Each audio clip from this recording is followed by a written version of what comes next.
Hello and welcome. My name's Guido Bonanni from ASL Real Estate, and welcome back to another episode of Inside ASL. Today, I'm joined by Celestina Ramo. Welcome, Celestina. Thank you for joining us. Thanks, Guido. Great to be here. Now, today we've got a very specific topic. This one here is how to be successful in applying for a childcare lease. Now, Cel, before we get into the conversation, you've been with us now 23 odd years. Over those 23 years, you would have dealt with lots of transactions, but you would have seen lots of different applications that come So through. many applications. So many applications. And there'd be ones that stand out and ones that don't, and so on and so forth. ASL is the market leader in childcare leasing in Victoria, if not Australia. Over the years, I would suggest you have been involved in hundreds of leasing transactions and seen multiple applications on each. What are some of the things that stood out for you and your landlords to accept one offer over the other? Guido, I've got a 5-point marketing plan, and that is 5 points that are going to help tenants to apply for leases for childcare centres and to be successful.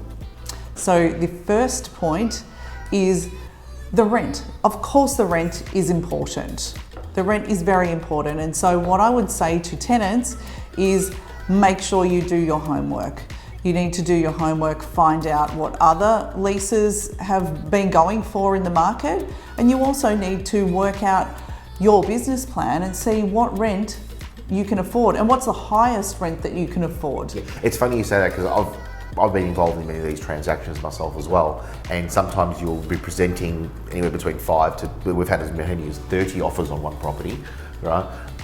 And you'll have a whole lot of rents that are around, let's say, $3,000 a place, and then there will be 5 or 6 at that $3,500 a place. Yeah. Right. Obviously, the people that are offering the higher rent, right, aren't automatically accepted, but they've done their homework on what they can afford for rent. Exactly, and you've got to put in your best rent first time. You may not get a second chance. So, what I would say, to summarise, do your homework about the rents, work out what's the best rent that you can offer and offer it.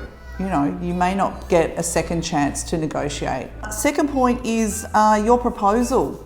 So we provide a basic format, but you don't have to use that. You know, get a professional company profile done. If you're not good at doing it, get someone else to do it for you. Show pictures of your centre, pictures of your achievements. If you're an exceeding centre, make sure that we know that's the case. And also put some lovely photos of your centre and your staff, the smiling faces. I think it's important for people to see exactly what your company is about. I would say that the proposal is almost as important as the rent, but it's almost a resume. Right? Yeah, absolutely. Right. So think of it that way. What's going to stand out to obviously the agent and the landlord, right? Because we're going to sit around a room like this one. We're going to sit around a room. We're going to open all the proposals, and you want yours to stand out above and beyond all the others. The third thing is that usually the landlord will give you their specified format of how they want the offer presented. So use it. Present the offer in the format that the landlord has given to you.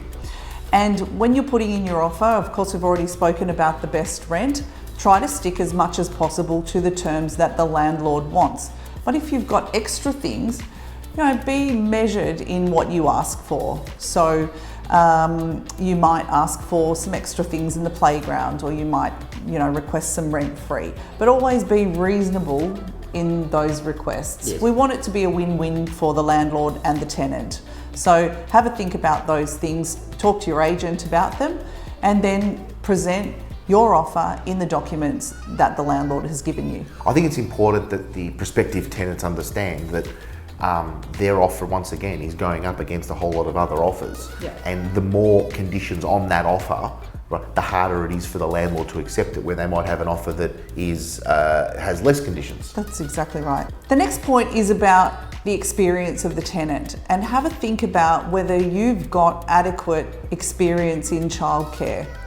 And if you don't, then can you get in touch with some sort of childcare consultant who has the experience? Can you engage a company to help you enhance your proposal.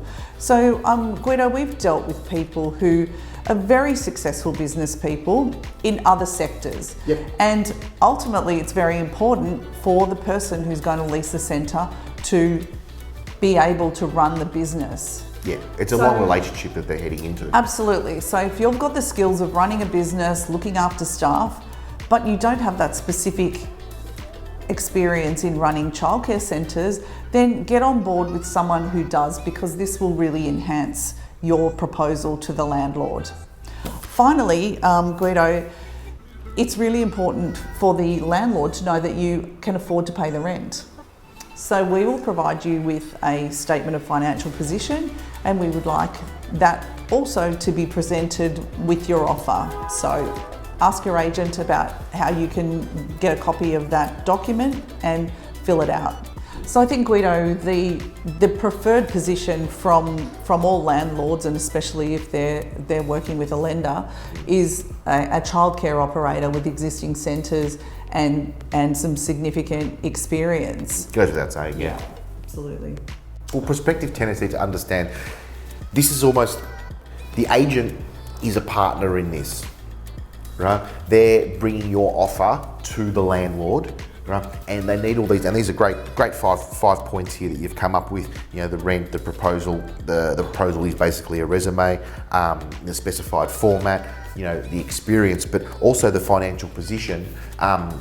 There's nothing to hide. We need to show the landlord what capacity you have as a prospective tenant to be able to pay the rent and move forward and run a successful business. Yeah, absolutely. And Guido, if we're presenting 5 offers, for example, I know each of those applicants very well. I know what sort of centres they run, but if we're comparing a beautiful profile with one that is handwritten on a piece of paper, you know, that operator might be the best operator for the job, but ultimately it is the landlord's decision. And so present yourself in the best light possible, and you can be successful at getting into a childcare lease and running your own brand in your own centre.